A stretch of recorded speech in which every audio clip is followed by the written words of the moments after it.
always re-emerging no matter how many times it got invaded or conquered.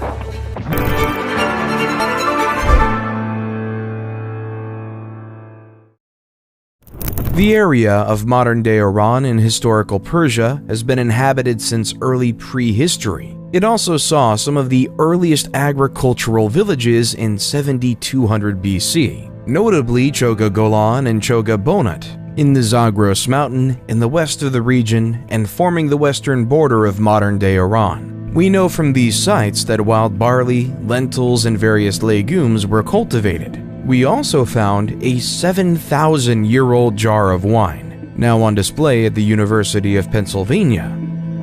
The culture of the region has been deeply intertwined with one of Mesopotamia, or current-day Iraq.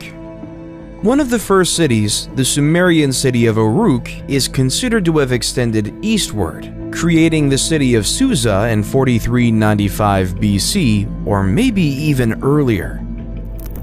The city of Susa would become the capital of Elam, the very first defined nation in what would become Persia. It would stay an important economic and trade center until its destruction by the Mongols some 5,500 years after its foundation.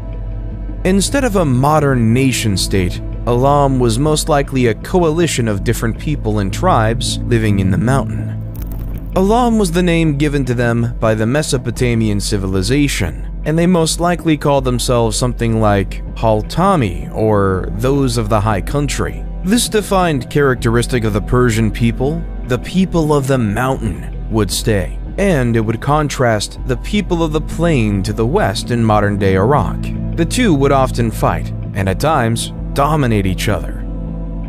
The rough terrain was not suitable for the irrigation-heavy type of agriculture practice in the plain, so life was most likely structured around semi-nomadic pastoralism, with small-scale agriculture in a limited area along the bottom of the valleys. This made for less numerous but also rougher, hardier people than the more sophisticated farming culture of the plain. So in many ways, the Iraq-Iran conflict in the 80s was just the last episode in a 6,000-year-long conflict between the plain people and the mountain people, and who would dominate the area. Little is known about Elam's everyday life because we're still not able to translate their writing, which started from around 3200 BC. The Elamite language, now extinct, seems to have been a completely different language from any other from the region. However, progress has been made recently to decipher Elamite writing, so we might soon learn a lot more about them. A unique feature of Elam's culture was a focus on animals in their art, especially dogs and bulls. This was very different from the Sumerians, Akkadians, or Egyptians, who favored human or animal-human hybrid figures. Elamite art indicates a polytheist religion with a strong focus on nature and a mother goddess, with rituals done in sacred groves or mountains. This was also a very tolerant religion that tolerated the gods of its neighbors and even progressively incorporated them into the Elamite pantheon. Some aspect of their religion was passed upon to later religion in Persia, notably Zoroastrianism. For example, using elevated places for worship, or the personification of deities of natural powers. Another interesting aspect of Elamite culture was a great respect for women. They are represented as equal in art, and queens are shown as equal to the king.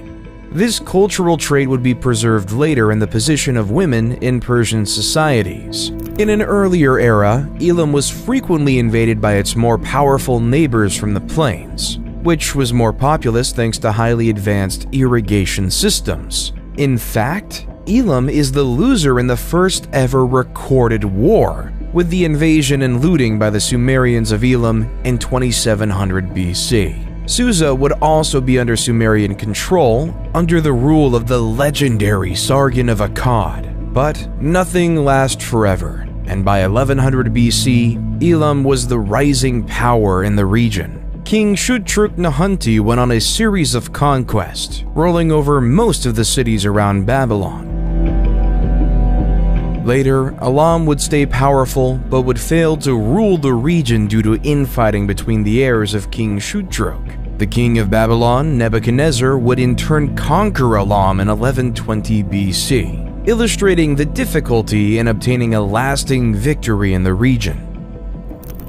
We know Elam was trading with the whole known world, and not just its neighbors. We found in Susa plenty of artifacts from the Hindus Valley civilization in modern-day Pakistan. We also found objects from eastern Iran and Afghanistan, showing the existence of an active trade network, both by boat and by land.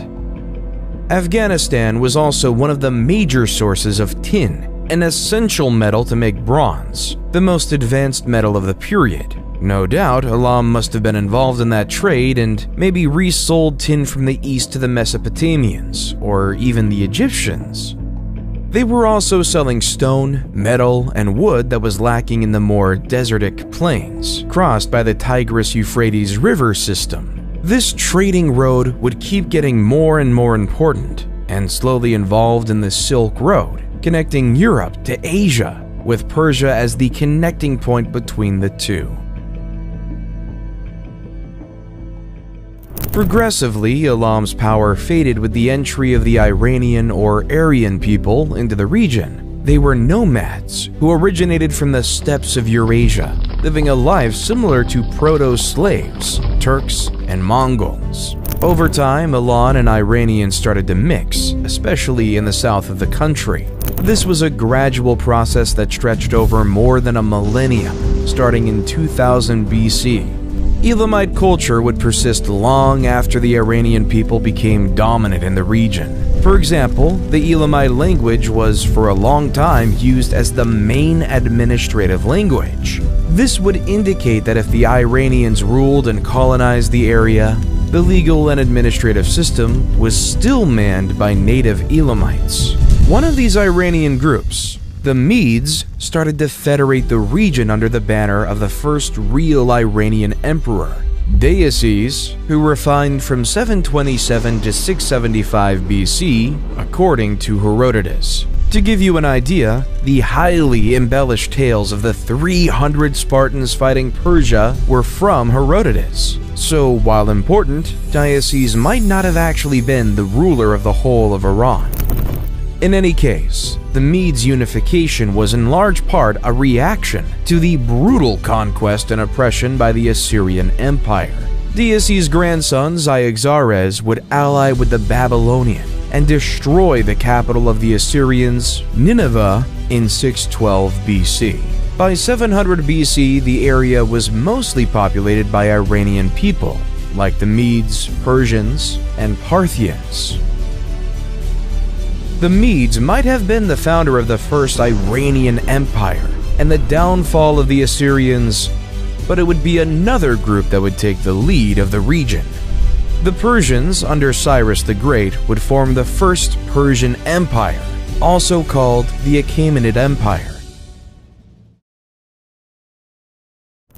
Cyrus the Great was a vassal of the Medes that rebelled in 553 BC, and then went on to conquer the world. By 539 BC, he had conquered Babylon. In 533 BC, he would enter in India and conquer the western part of it. We don't know much about him before he went on overthrowing the Medes and taking over the whole Middle East. It seems he started his rebellion when a Medes general, Harpagus, was sent to attack Cyrus. But instead, Cyrus and Harpagus teamed up on the Medes Empire. How did that happen? What did Cyrus promise Harpagus? No one really knows, as the stories of the time, including from Herodotus, are too full of mythology and inventions to be relied on. But we know that later Harpagus would become one of Cyrus's top generals. Who knows? Maybe Harpagus saw early in Cyrus the great ruler he would become. So what made Cyrus the Great? First, he unified the Iranian people into a structured and stable empire. He created a central administration with governors called satraps. Most of the contemporary sources agree that they managed their domain efficiently, to the benefit of the common people. It also helped that satraps were regularly checked by the king's eyes, a network of spies reporting directly to Cyrus. The empire also had 4 capitals: reflecting a large level of autonomy for each region. Still, the center of the administration was at Susa, the old Elamite center of power. It relied on an advanced post system, where couriers would always find fresh food, water, a bed, and horses at a maximum of 2 days of travel. The system Cyrus created would be kept almost identical by successive empires and invaders until the Muslim conquests a millennium and a half later. His influence on legal work has reached so far in time that Thomas Jefferson read Cyrus's biography by Xenophon, the Cyropedia, as one of the sources of inspiration for the United States Declaration of Independence. Secondly, he's the king that conquered Babylon in 539 BC and allowed the Israelites to leave Babylon, where they were enslaved. For the Hebrew Bible, this was a task Cyrus had been appointed to by God himself. This made Cyrus the only non-Jewish figure in the Bible praised as a Messiah. Third, Cyrus was known to respect the culture and religion of the people he conquered. He is considered by Iranians as the Father. He was considered by Babylonians as the Liberator, which says a lot about his style of ruling compared to the old Babylonian elite. Fourth, he was the founder of the famous military division of the 10,000 men called the Immortals, which would stay the elite force of the Persian Empire to the end. Overall, as far as conquerors go, Cyrus was indeed a pretty good one. He created what at the time was the largest ever empire, and did it with a relatively limited amount of bloodshed and sparing civilian and local temples. His son would continue the tradition and conquer Phoenicia and Cyprus in 525 BC, followed the same year by the conquest of Egypt, Nubia, and part of modern-day Syria. To this day, the empire founded by Cyrus is the largest of all the successive Iranian empires. The tomb of Cyrus the Great is still standing in Iran and is a UNESCO World Heritage Site. Cyrus's greatest city, Persepolis, is to this day one of the greatest archaeological sites in the world. Following Cyrus's son came Darius I, the other great Persian emperor. Darius's reach would ultimately extend as far as an invasion of the Indus Valley, today Pakistan. But he is more remembered for the first Persian invasion of Greece in 492 BC. Bad luck would strike, with the lack of troops coming partly from a fleet sunk by a storm, and by the fact that the invasion of Greece was a really small campaign by Persian standards. So, the invasion would fail at Marathon in 490 BC due to a mix of bad luck and insufficient troops. Angered by the Greeks' resistance and surprise victory, Darius had planned a second invasion, but he died in 486 BC before he could execute it, leaving the task to his son, Xerxes. Xerxes' management of Persian troops in the Greek campaign was average at best, and by now the repeated Persian invasions had forced the often divided Greek city-states to unite. Still, he managed to burn Athens in 480 BC, which had been evacuated by its population.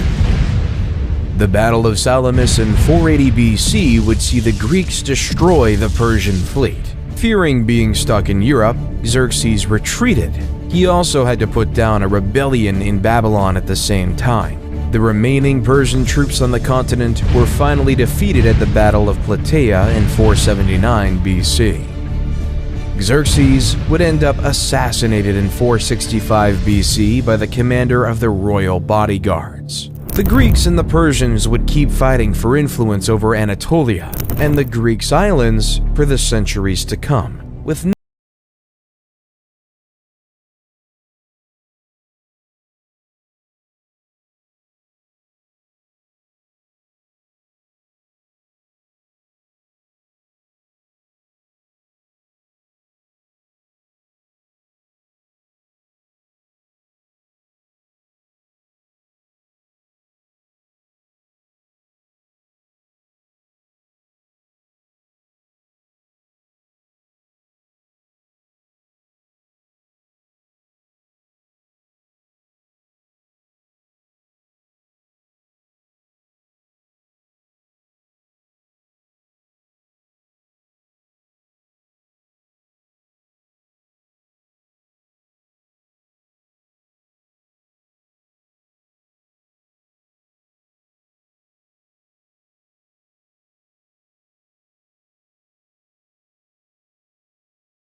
Zoroastrianism explains the world as a place of a battle between a supreme god of good versus a supreme god of evil.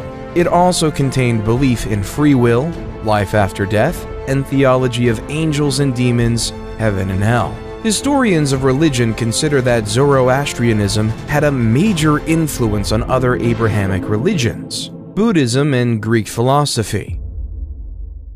One example is the three Magi bringing gifts for Christ's birth in the Bible, also known as the three wise men. The term Magi refers to Zoroastrian priests. In Zoroastrianism, the God of good is omniscient, knows everything, but not omnipotent, cannot do everything. Zoroastrianism also encouraged the protection and, to some extent, the veneration of nature, probably drawing from the older animist and polytheist beliefs of the Iranian people and the Elamites.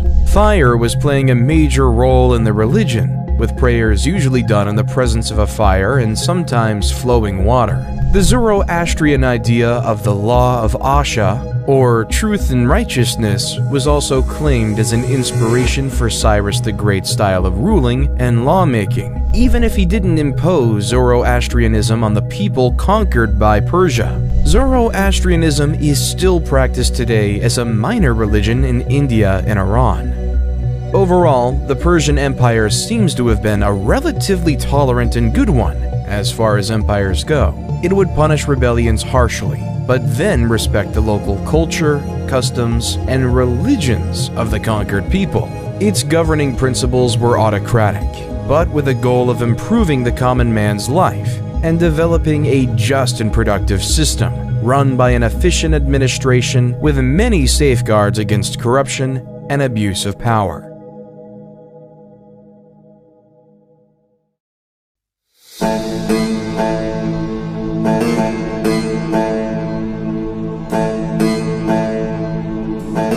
Persia was a brilliant civilization that contributed to the progress of mankind, as seen in more enlightened laws, women's rights, irrigation systems, and new religions. What Cyrus the Great and Darius the Great built would be brought down by an equally great conqueror.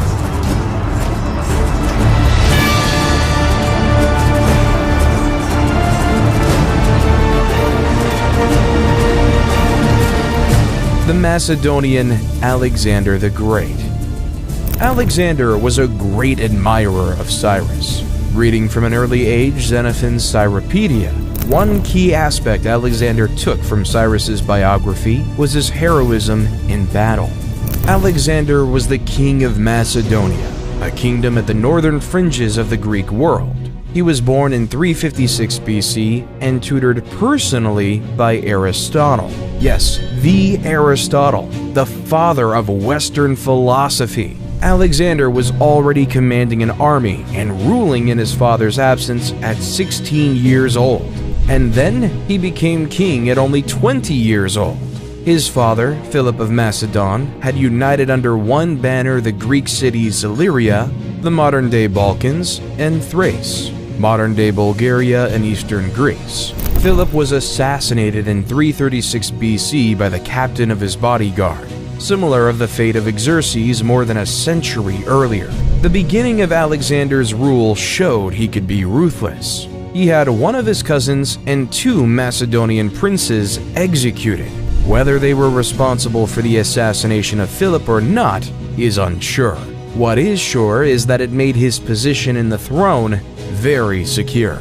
Alexander would also brutally put down any rebellion tentatively following the death of his father. It culminated when he made an example of Thebes, destroying the 1,000-year-old city in 335 BC and selling all of its citizens into slavery, sparing only pro-Macedonians and priests. Maybe out of genuine guilt, or to appease his critics, Alexander would later on always show great generosity and favor to any surviving Theban he would meet in person. In any case, it worked at crushing any rebellious ideas in other Greek cities, including Athens. Alexander would follow by imitating Philip and taking the title of hegemon, or supreme commander. In these early moments of his reign, Alexander would display a real military genius. He would stay undefeated in battle all his life, making him one of the greatest generals in history. Alexander invaded the Persian Empire in 334 BC with around 50,000 men, 6,000 cavalry, and a fleet of 38,000 men. He would conquer the western part of Anatolia, modern-day Turkey, which was populated by Greeks but living under Persian rule, and then move on to Syria and the Levant. The Greco-Macedonian army met the much more numerous Persian army, at least twice bigger, at the Battle of Issus. The Persians were led by Darius III, and he had cut the Greeks from the conquered territories. A big part of the legend of Alexander has been enhanced by the sheer ineptitude and cowardice of Darius III. At the Battle of Issus in 333 BC, the Persians attacked the Greeks in a narrow space between the sea and mountain, blocking them from making use of their larger number. When the Persian army started to break under a Greek assault led by Alexander, Darius is said to have been the first one to flee. The view of the Persian emperor running for his life, instead of rallying his troops, led to the Persian army collapsing. This was the first time ever that a Persian army under the command of a Persian emperor would be defeated. One can imagine the shock it must have been to everybody, even Alexander himself. Darius left behind his wife, his 2 daughters, and even his mother, as well as symbols of his authority like his bow, chariot, and royal mantle. The female relative of Darius would be treated well, but Alexander would refuse to give up on his hostages, except for Darius recognizing him as the Emperor of Persia. Later on, Alexander would marry one of Darius's daughters in order to reinforce his claims on the throne. Alexander would go on to put siege to the Phoenician Tyre, now modern-day Lebanon. To punish it for its resistance, he would destroy the city in 332 BC, kill the men, and sell the women and children into slavery. Gaza would then resist as well, and even seriously wound Alexander in the shoulder. The city would then suffer the same fate as Tyre. After that, the whole of Egypt surrendered quickly. Many cities named Alexandria would be founded in the wake of the conquest, but the Egyptian Alexandria would go on from its foundation in 331 BC and become a major trade center and place of learning, harboring the lighthouse of Alexandria as well as the Great Library.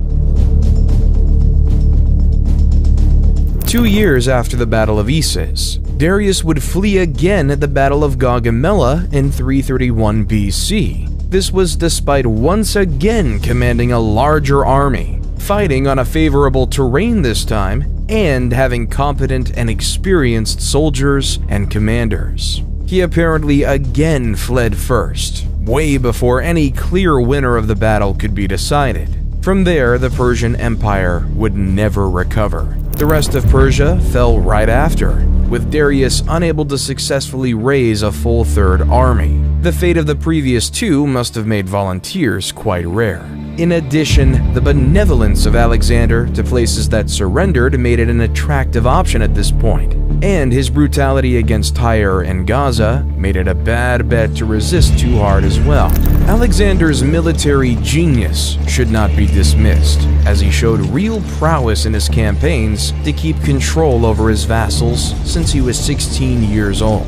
His ability to wield both diplomacy and horrific brutality also contributed to his lightning-quick conquest of the largest empire in the world. But a part of his astonishing success also stemmed from Darius's cowardice. Not once but twice did he single-handedly cause the rout of a Persian army twice the size of the Greeks by leading the way to safety. Quite the contrast with Alexander, which would constantly refuse the advice of his generals and lead the battle from the front line. This extreme level of risk taken by Alexander also had a huge impact. Both the Greek and Persian armies were an assembly of soldiers from very diverse and not always very loyal vassal states. When the Greek soldiers fought with Alexander, they didn't fight for the glory of Macedon, a state and culture many of them actively disliked, They fought for Alexander himself, who they had come to admire at a personal level for his courage. And in reverse, when the soldiers from Egypt or Babylon saw Darius fleeing, they hadn't much interest in fighting and risking their lives for a cowardly emperor. Many historians have tried to justify the fall of the Persian Empire as something almost inevitable. They describe the Persian Empire as divided, tired, and declining. But this can be contested. The Persian Empire managed not once but twice to gather an army twice the size of the Greek army. It was not weakened by the previous rebellions or civil wars. There was very little defection by local rulers to Alexander. Overall, the Persian Empire seems to have been still a very functional, well-administrated empire. The Persian Empire might have fallen solely because of the extraordinarily unlucky combination resulting from the clash between two very different men. Darius III, a poor excuse of an emperor, and Alexander, a once-in-a-millennium military genius. By conquering the Persian Empire and uniting it with Greece and Macedon, Alexander had created the largest empire ever seen. The end of the campaign would see the Greek pillaging Persepolis for several days in 330 BC. A fire, intentional or not, started in the palace and burned down most of the imperial capital. It could have been revenge for the burning of Acropolis by Xerxes, or just an accident. Apparently Alexander regretted it, but it was already too late to stop the fire. The relationship of the Greeks with the Persians was a strange one, a bitter rivalry and centuries of war, but also mutual respect, each recognizing the other as civilized in a way, something the Greeks did not extend to many other people.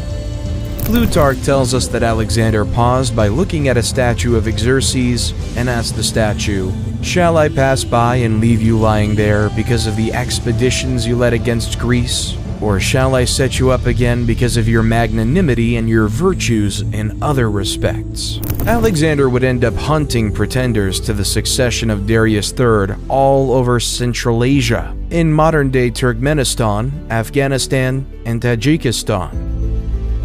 Seemingly always restless, Alexander would decide to try and invade India next in 326 BC. The first battles were successful, but this would be one step too far. The men were at this point tired of war and wanted to go home and profit from the spoils of victory. Ultimately, the soldiers faithful to Alexander were in open revolt. They would still obey him and defend him, but conquer no more.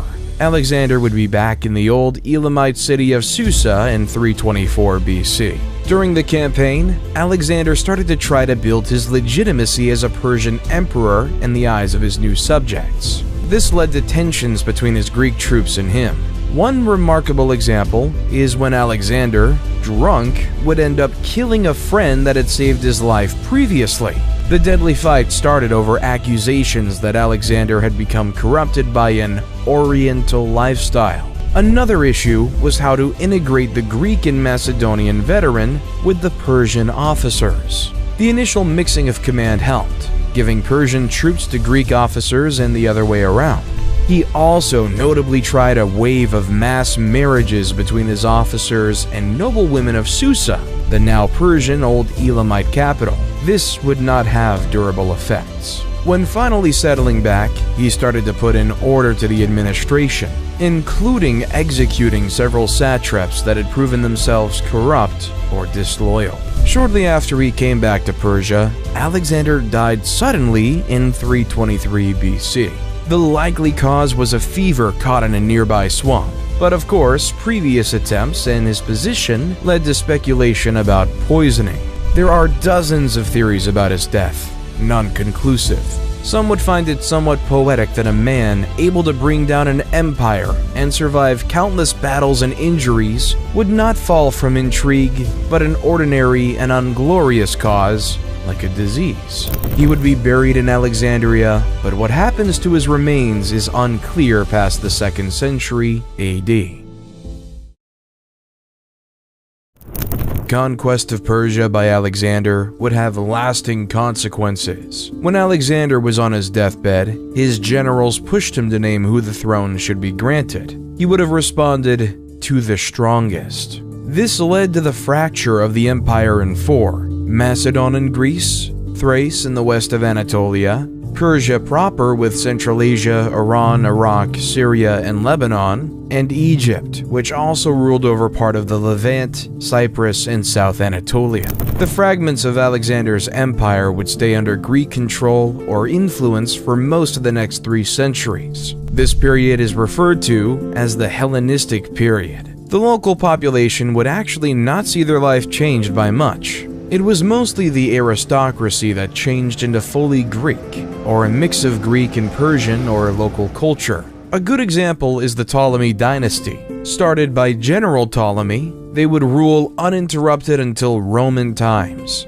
basing their power and military recruitment on Greek colonists, but also adopting local customs. The last member of this dynasty would be Cleopatra, the lover of Julius Caesar, ending the Ptolemaic rule with her death in 30 BC. This Hellenization would later see the rise of a Greek empire in Central Asia, the Greco-Bactrian Kingdom, which ironically would be the last surviving kingdom directly and culturally related to Alexander's conquest. So far from Greece, the Persian Empire soon turned into the Seleucid Empire, named after Alexander's general Seleucus. The Seleucid would be in a bitter rivalry with Ptolemaic Egypt. It would fail to hold on to the territory west of the Indus River and settle it as a natural border with the Indian Maurya people.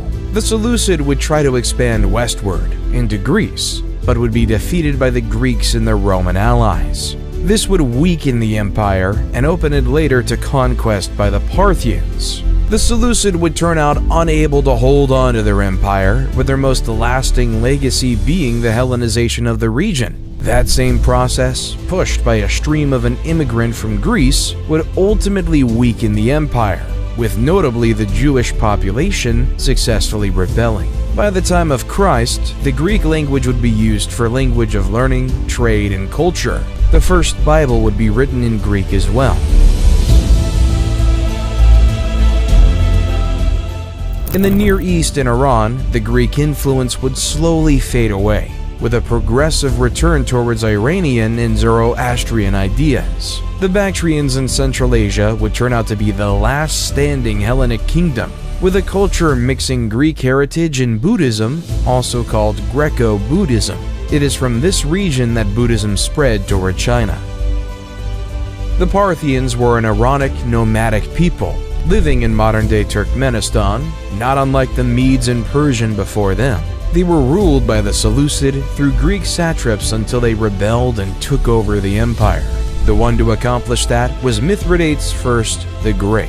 He started wars in the east to control the Greco-Bactrians in 155 BC, and then occupied the Indus Valley and wars in the west to try to expand into Greco-Roman territory.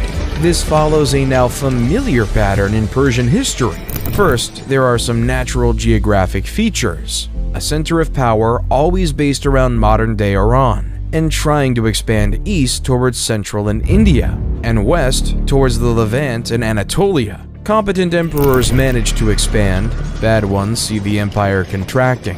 When a dynasty really weakens, it gets replaced by nomadic invaders. First the Medes, then the Persians, and then the Parthians. For each nomad invasion, the pre-existing bureaucracy and lifestyle mostly stay unchanged, except maybe for the elite. The Parthian Empire was no exception. It is during this period that a full synthesis of Greek and Iranian culture would occur, and one good example of it is the cult of Mithra. Later on, Mithra would be a strong inspiration for the cult of Mithras by Roman legionaries. This cult would be competing with Christianity as a possible successor to the traditional Roman pagan gods. It was inspired by Mithra, but also incorporated a lot of other influences, including beliefs in astrology and divination. It was also a sort of secret society inside the Roman army, with multiple levels of initiation and secret hierarchy, a sort of martial Freemasonry. Going back to the Parthians, a unique feature of the Parthians was a ruling system that was a lot less autocratic. It was aristocratic, in the sense that only the elite had a say in the ruling of the country, but the nobility could decide to depose an unfit king by a vote, without the empire devolving into a civil war. Alternatively, even powerful nobles could be demoted or arrested by the king without troubles, as long as the decision was deemed fair enough. This gave Parthia a high level of political stability, something of an advantage against the always divided Greeks and the Romans, experiencing regular and devastating civil wars. Parthia would be a bitter rival to Rome, constantly blocking its expansion eastward. Parthian mounted archers would be a new core for the Persian Empire army, keeping alive the steppes tradition more than the previous nomadic invaders. Their most memorable tactic was the Parthian shot, a backward arrow fired at the pursuing enemy cavalry. In one especially remarkable military campaign, the Parthians would be responsible for the defeat and killing of Crassus, the third member of the triumvirate with Caesar and Pompey. They killed him in 53 BC by making him swallow melted gold in punishment for his legendary greed.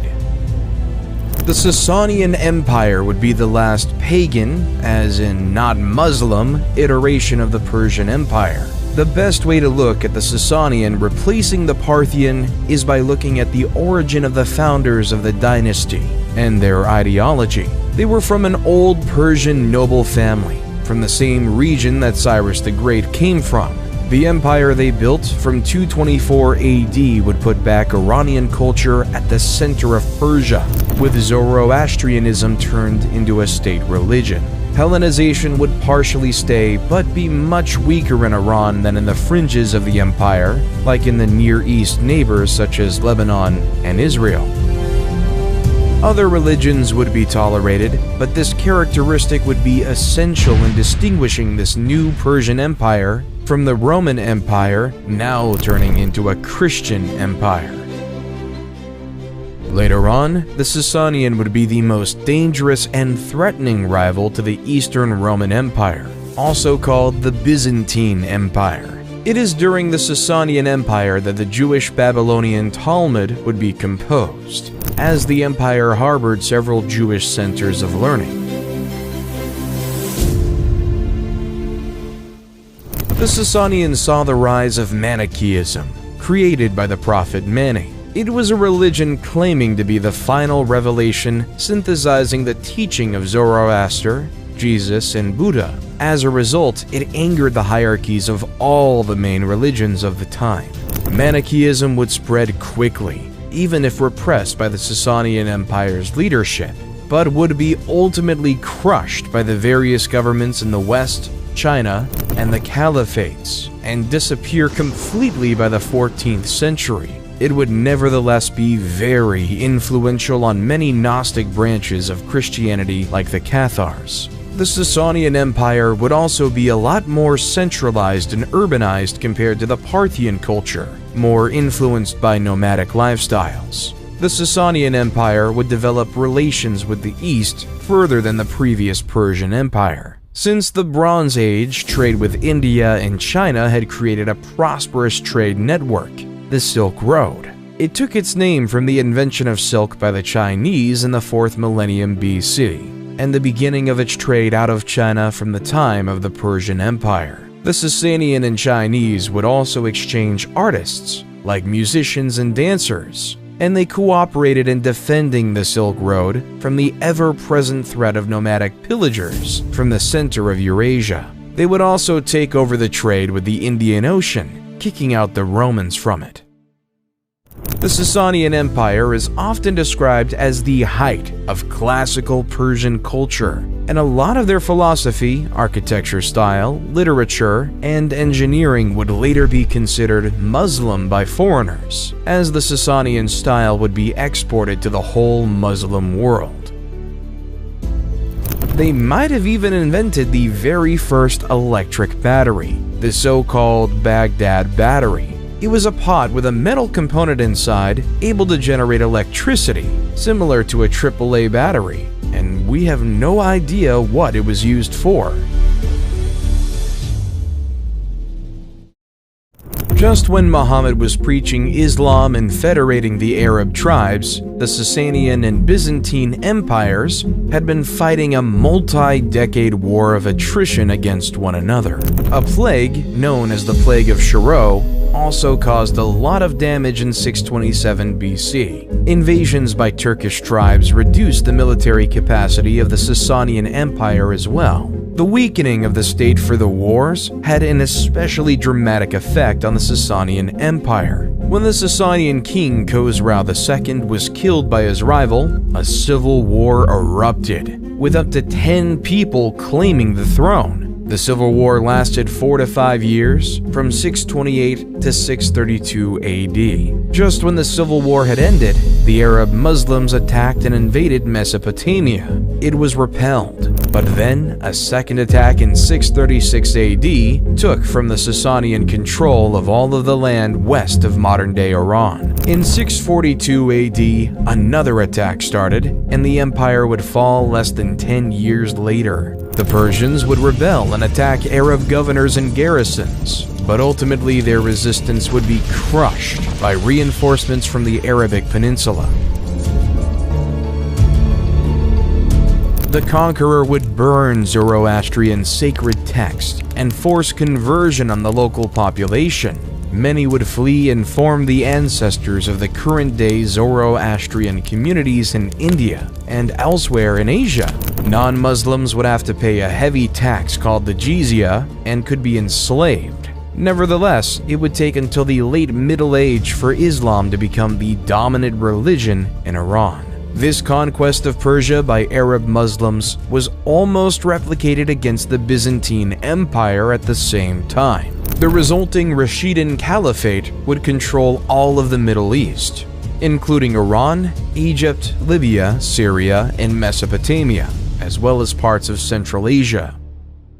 The relationship between Persia and Islam is complex. On one hand, Islam has been an imposed religion on the Persians, who resisted mass conversion for centuries. On the other hand, Persian culture has heavily influenced Islam itself. This is especially true for the branch of Islam that spread in Asia, including the Turks that would go on to form the mighty Ottoman Empire. It's fair to say that Islam has changed Persia, but also has not destroyed the uniqueness of the Persian civilization. No more than the invasion by Iranian people destroyed Elamite influence, or the Greek and Parthian conquests did eradicate the Persian culture. The caliphate that would take over the Rashidun Caliphate was the Umayyad Caliphate. While it was an Arab empire first, it also contained multiple elements of Persian culture as well, and drew a lot of its wealth and manpower from Persia and Mesopotamia. It also adopted the Persian administration and court protocol. The Umayyad Caliphate stretched at its peak in 750 AD from Central Asia to the Pyrenees Mountains in the north of modern-day Spain.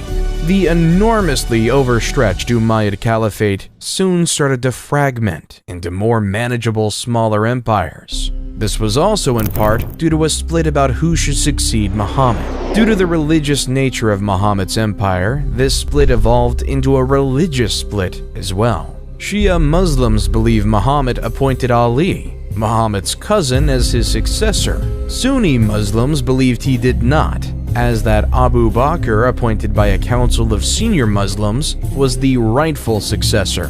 This resulted in a bitter rivalry that is still alive to this day.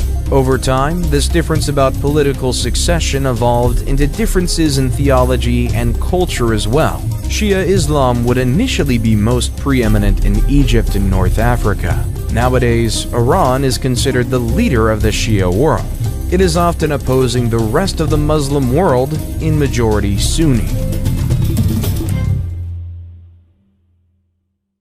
The Umayyad Caliphate would be replaced by the Abbasid Caliphate. It was formed with the help of an Iranian general, and overall would progressively integrate better the old Persian culture and administration to the Arab rulers and their religion. The Abbasid would build Baghdad in 762 AD, near the site of ancient Babylon. The city would see the building of the world's first paper mill, using Chinese-inspired technology, and become an important center of learning for the Muslim world.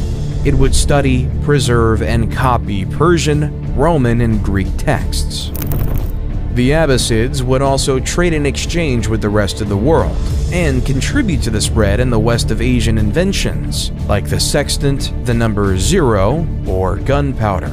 The Abbasid Empire would struggle to maintain a grasp on a very large empire, and progressively lose control over the most distant parts. Morocco in the 830s, Egypt in the 870s, and North Africa in the 920s. From 945 to the 13th century, the area would become controlled by the Seljuk Turks, coming from the Eurasian steppes. Like the multitude of Iranian tribes before them, once again, the pattern of nomads replacing a declining dynasty still hold true. Even if Seljuks ruled, the Abbasids stay nominally in control of the empire. In practice, the Seljuks would control the state and the army, but the Iranian would control the administration. The Abbasid Empire is generally considered as having been the engine behind the Islamic Golden Age. It was a period of scientific development, building on previous knowledge from the Egyptian, Persian, Greek, and Roman, and on the exchange of ideas with all the cultures of Eurasia, from Western Europe to India and China. This led to considerable progress in various fields, like medicine, philosophy, astronomy, chemistry, geometry, physics, especially optics, and calculus with the invention of algebra. A lot of the progress done in that time was also due to the work of minorities, like Zoroastrians, Christians, and Jews. Excluded from political power, they could still use their talents as doctors, scientists, and engineers. The Abbasids were also responsible for the production of some of the more well-known Muslim literature, like the 1001 Nights' Tales, likely at first a translation in Arabic of Persian texts, with origin in Indian literature. Additional folklore from Arabic, Persian, Mesopotamian, and Egyptian sources would be added to it. This is where iconic characters like Aladdin, Sinbad, or Ali Baba come from. As said before, the Seljuk rule in practice did not disrupt the daily functioning of the Abbasid Caliphate. The regular occurrence of nomads invading and replacing the previous dynasty ruling over Persia would be interrupted by the Mongol invasions. They differed from previous nomads' invasions by their scale and brutality. The Mongols would pillage and destroy most of the lands they conquered, culminating with the destruction of Baghdad in 1258. Many more cities than Baghdad were burned to the ground and their civilians slaughtered. The burning of Baghdad, the intellectual center of the Muslim Caliphate, is considered the end of the Islamic Golden Age. A considerable amount of libraries and other intellectual work, as well as mosques, were burned. Another difference between the Mongol invasion and previous nomads' invasions was the widespread destruction of qanats. Without these hard-to-build irrigation systems, many urban centers and agricultural lands would become uninhabitable. Persia recovered a little under the Mongol Ilkhanate that restored trade and repaired some of the irrigation infrastructures. During the occupation, the majority of the Mongols would convert to Islam. They would have a preference for Sufism, a sect of Islam with a predilection for esotericism and mysticism. In many ways, it blended well with the pre-existing Mongols' animist or Buddhist beliefs. Just when Persia was starting to recover, two events would wreck the region. The first reaching Iran in 1349, which would kill ultimately 30% of the population. The second was the invasion by Timur the Lame, or Tamerlane, in 1381. Timur would be the last great nomadic conqueror, and also one of the most brutal conquerors in history.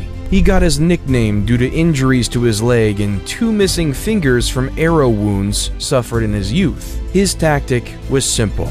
He would ask for unconditional surrender and nothing else. If refused, he would kill or enslave everyone on his path, including the elderly, women, and children. His campaign might have killed as many as 17 million people, a colossal amount equivalent to 5% of the world population at the time. At the time, many believed him to be a forerunner of the apocalypse and maybe the horseman of war.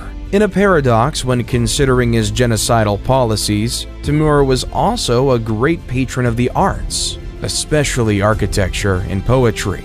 Built on murder and violence, the Timurid Empire would fail less than a century after Timur's conquests. Persia would be partially ruled successfully by other nomadic tribes onwards, from 1452 AD. The Black Sheep Turkmen, or Karakoyunlu, would be followed by the White Sheep Turkmen, or Akkoyunlu, in 1467 AD.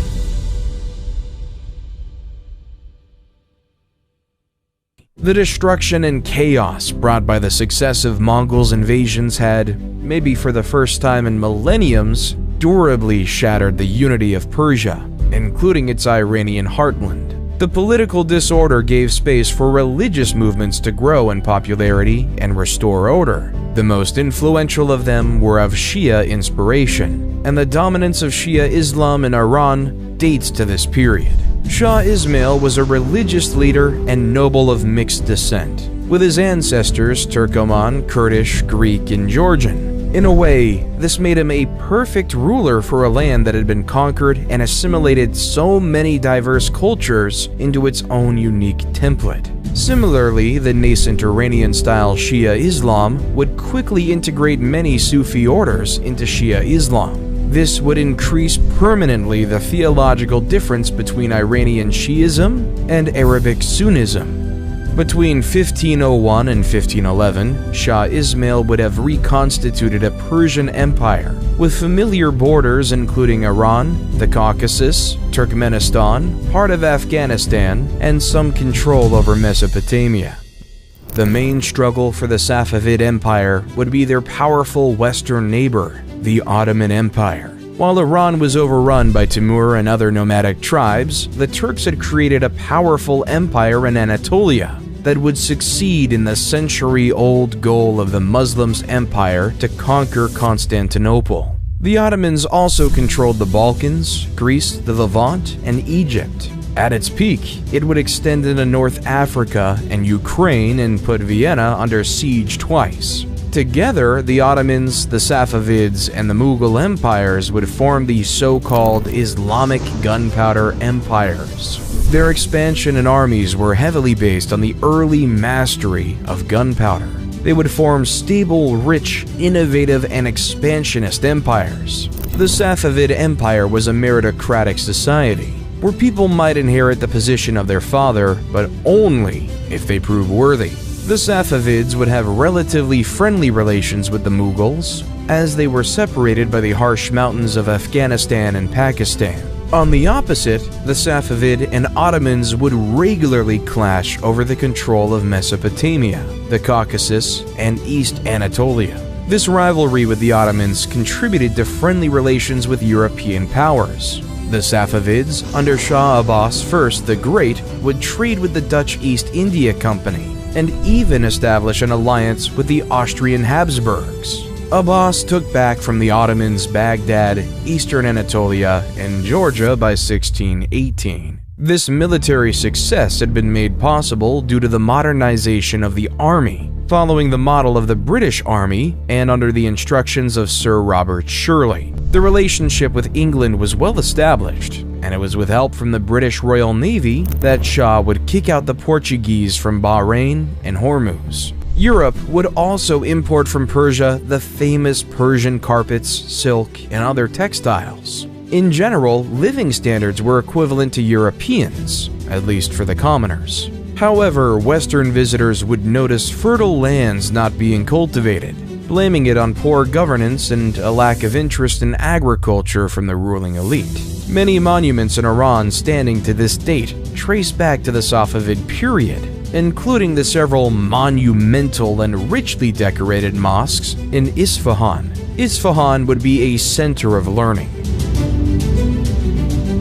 But by the mid-17th century, Islamic culture had started to stagnate. The emphasis on respecting older knowledge had turned into a reluctance to innovate or challenge previous assumptions. This would in turn put the country at a disadvantage to Europe, which had started to adopt the scientific method. Successors of Abbas I would prove a lot less competent and are remembered in history as more interested in wine and women than ruling their empire. This gave the neighboring powers increased ambitions, including Russia, which had now been a growing power for 2 centuries and actively expanding to the east and south. The Russian Empire under Peter the Great would conquer Iran's Caucasian territories in 1723. The regions of Afghanistan and Pakistan would also rebel against their Persian masters. Meanwhile, the Ottomans would also carve out a part of the Iranian territory. The Treaty of Constantinople in 1724 would briefly split Iranian territory between the Russians and the Ottomans. By 1735, most of these territories would be returned to Iran after a rebellion and a new Iran-Ottoman war. The man behind the restoration of an independent Iran in 1735, Nader Shah, would then attack India and pillage Delhi using the stolen riches to finance the reconquest of land long lost to the Ottomans. Over time, he would turn into a paranoid and cruel ruler. When he was assassinated in 1747, Persia controlled again the Caucasus, Mesopotamia, and parts of Anatolia. What followed was a long period of anarchy and civil war.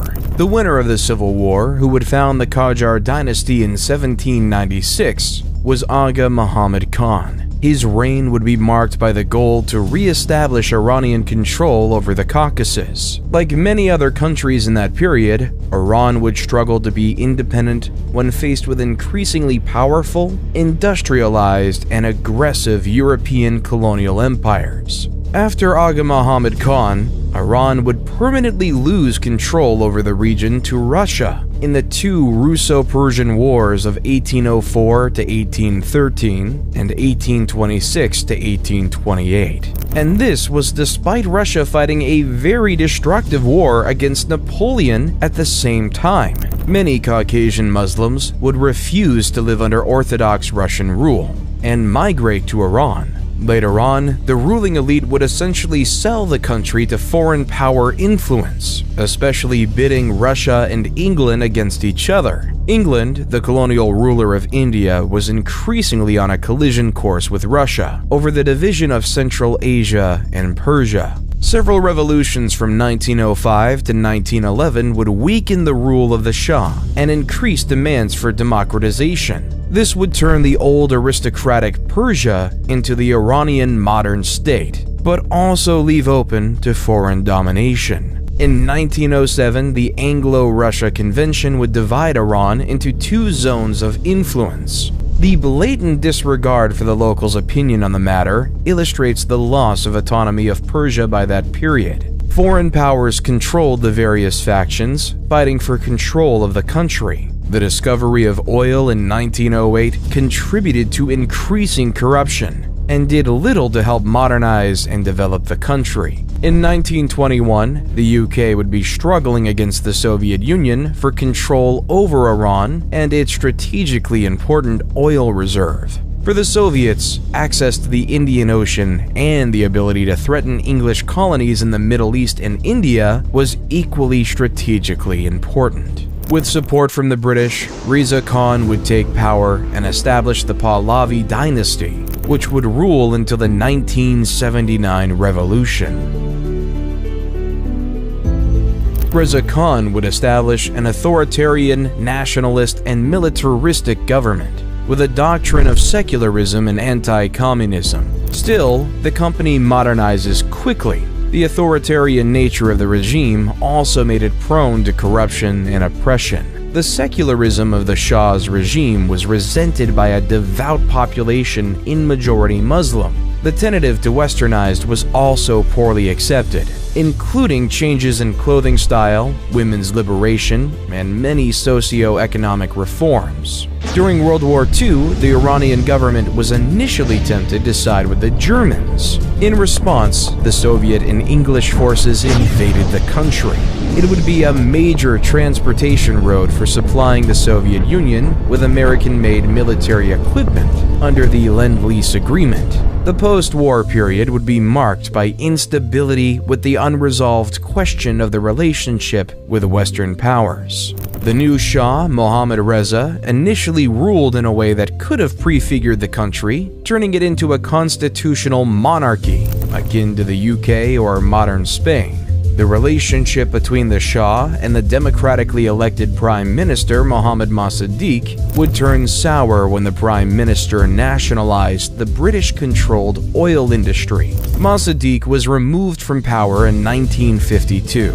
Before being restored under popular pressure, he would be permanently removed from power in 1953 due to a USA and UK-sponsored coup. From 1953 to 1973, Iran's oil resources would be managed by Western companies. In 1973, in the midst of the 70s oil shock, the Shah would take back control of Iranian oil and use the money to modernize and build a more powerful army.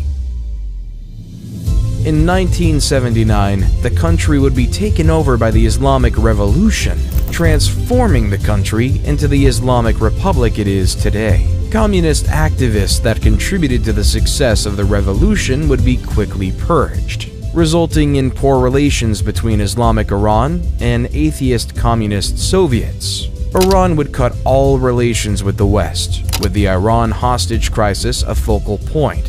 1 year later, Saddam Hussein hoped to profit from the disorder in Iran to expand Iraq's territories, especially in oil-rich areas. Iraq was supported by the USA, the USSR, France, the UK, Egypt, and the Arab countries.